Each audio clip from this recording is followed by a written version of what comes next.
So what is your connection with Sarah, the blogging cook?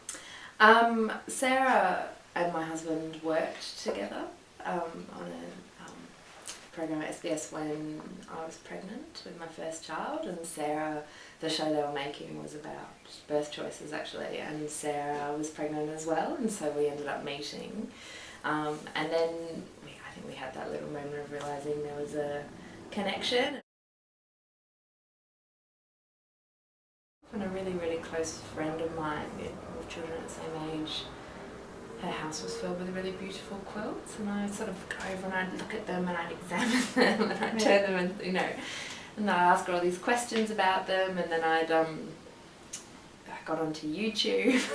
I didn't how to make a quilt, and I started looking at fabric as well and got really, I'd never particularly done much with textiles before, and I was suddenly inspired by these amazing fabrics that you can buy, all these amazing patterns and colours, and I decided to make a quilt for my son's first birthday. I thought it would be a lovely thing for him to have, and so that's when I made my first quilt, and I loved it. I was hooked, and I loved that you can sort of all of these little bits come together to make something that looks so lovely and finished, and then I got really bitten by the bug then and started having all these amazing ideas. Oh, I'm going to make this, I'm going to make that, and so that's how it started. So this is the first quilt I ever made for Lewis's first birthday, and I was so proud of it, and it is the simplest quilt that you could ever make. It's like, patches, like squares sewn together, so simple, but I thought it was amazing. So Rowan is named after the rowan tree, and so this is my kind of abstract rowan tree for him. It's got red flecked through it as the red rowan berries. This was for his first birthday, and it was a style that I really wanted to try and wanted to know if I could do, which is being a lot more abstract, and so it's more of the sort of the impression of a tree rather than doing something more literal. And I just wanted to collect all different kinds of green, and so a lot of this comes out of other quilts I've made as well. There's little bits of fabric from the quilts I made for Billy, and there's little fabric from the fairy quilt that I made, and there's some bird textile fabric that I made a lot of quilts out of, and some I made for one of my best friends, and so it sort of brings it all together. And this one was quite epic. This took me a really long time. There's a group of women.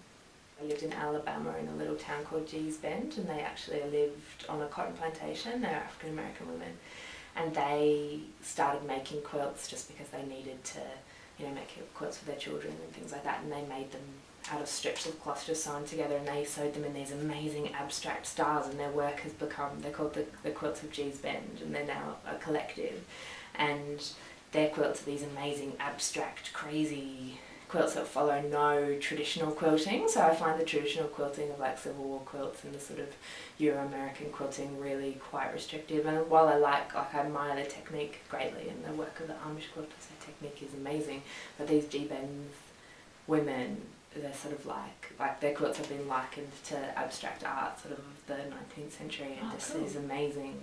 So I really like their work, and I'm inspired by, because quilting can actually be, because you essentially sew in straight lines, it can be quite hard to make things wonky and crazy and abstract, and so to actually work in a style that's outside of straight patterns is I'm really interested in.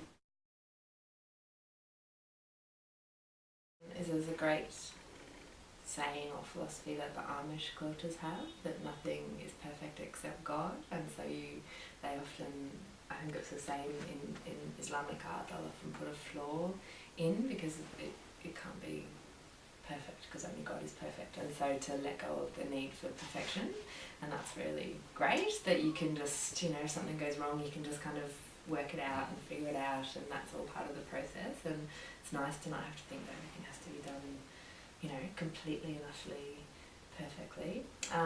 Do you intentionally put imperfection in it? Or? No, imperfection happens by itself. But that's very much part of my personality anyway, is that I sort of, if it's not exactly perfect, then I'll make it work anyway.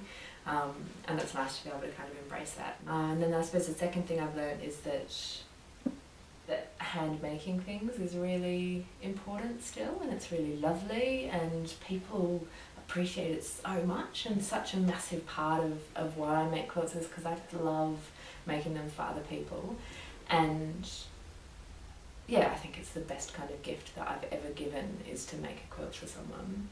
Probably one of the most personal quilts I ever made was an arch quilt, so a really different style for me, moving away from a functional quilt into a type of quilting that's purely for like as a wall hanging. Right. And I made it for a close friend of mine who was having her second baby, and I had a lot of kind of emotion tied up in that birth, and we'd spoken a lot about birth and had a big connection about how we wanted this to go, and I'd helped her kind of negotiate a lot of her decisions about how she wanted to have this baby. And I made the quilt as like an inspirational tool for her to be able to look at during labour, and it was sort of I saw it as a portrait of what we called sort of labour land, that there's a lovely saying, Native American saying, that when you have a baby, the mother leaves the earth and goes to the stars to fetch her baby, and that's when you enter labour land, that there's sort of like a mindset that you have to get to in order to have this baby. And so she took it to the birth, and I was there at the birth and watched her have her daughter, and so it was lovely. Oh, wow. So that was probably a real combination for me, to be able to use the skills that I developed. And she was the friend who had all the quilts around her house when I'd started to quilt, so I learnt to quilt in her house and that sort of thing. And so it just went full circle. Yeah. The celebration of mother and baby, and then also the symbolism of the child being in the stars and the mother sort of reaching up to fetch her baby. So yeah, it is meant to be this landscape of labour land, and also of cycles. And when I gave it to my friend, she was she was just so touched. So there's always a connectedness to other people when I make. I don't think I've ever made one for myself. Like that was just for myself. Yeah. Quite literally. Quilt keeps you warm, and you're sharing your warmth through it. Yeah.